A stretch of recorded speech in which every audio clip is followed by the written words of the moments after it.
नमस्कार. आज आपण बघणार आहोत बॅकनेक डिझाईन. आधी आपण गळा आखून कटिंग करून अस्तरला जोडून घ्यायचा आहे व गळ्याला शिवून घ्यायचे. दाबटीप टाकून पॅक करून घ्यायचा व्यवस्थित.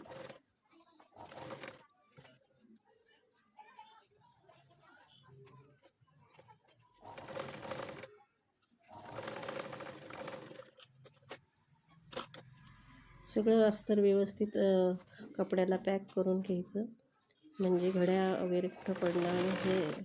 हे चल व्यवस्थित पॅक झालं आहे. आता सुंदर अशी डिझाईन तयार करणार आहोत आपण.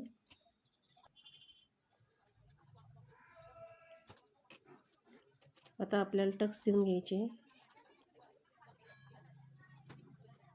5 इंचाचा टक्स द्यायचा आपल्याला, म्हणजे काखेत फुगला येत नाही.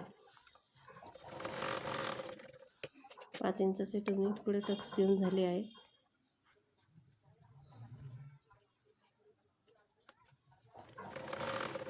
साडेचार ते 5 इंचाचा टक्स द्यायचा, म्हणजे व्यवस्थित ब्लाऊज बसते.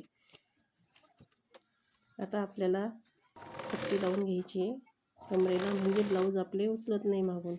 जर का तसं दाबलं तर ब्लाऊज मागून उचलतं. त्याकरता मागून 1.5 इंचाची पट्टी लावून घ्यायची.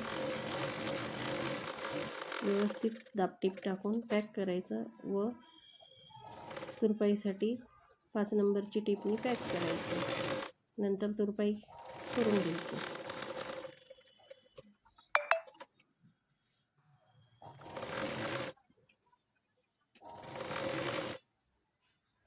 आता हे झालं आहे आपलं बॅक तयार. आता यावर आपण लेसने सुंदर अशी डिझाईन तयार करणार आहोत.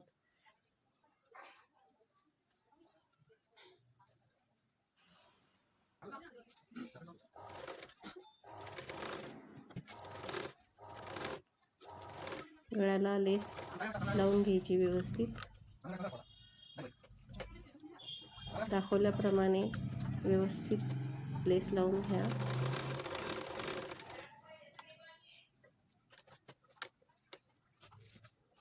गळ्याच्या दोन्ही बाजूनी लेस लावून घ्यायची.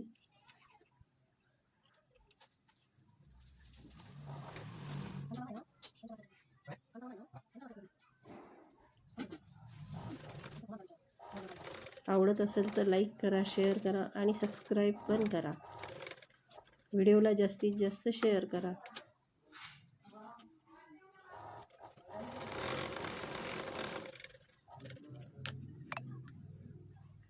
ह्या ब्लाऊजसाठी मी फुगाबाई तयार केलेली, तिची पण व्हिडिओ मी लवकरच टाकल.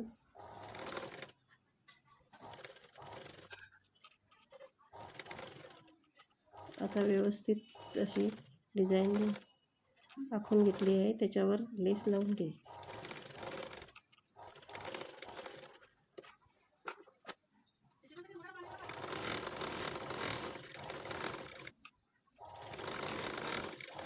दोन शिलाई दिल्या म्हणजे लेस उचलत नाही. एका याच्यावर लेसला आखून घ्यायचं दुसऱ्या बाजूनी पण, व दाबून असं दाबून हे करून घ्यायचं, आखून घ्यायचं. त्याच्यावर आता लेस परत लावणार आहे. आपल्या डिझाईन सुंदर अशी तयार होणार आहे.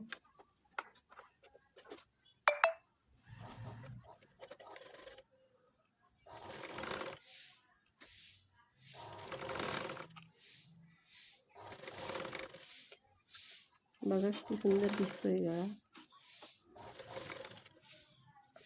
आपल्याला जसं वाटेल तशी आपण डिझाईन करू शकतो. छान अशी कस्टमरची जशी मागणी असेल तशी आपण करून देत असतो.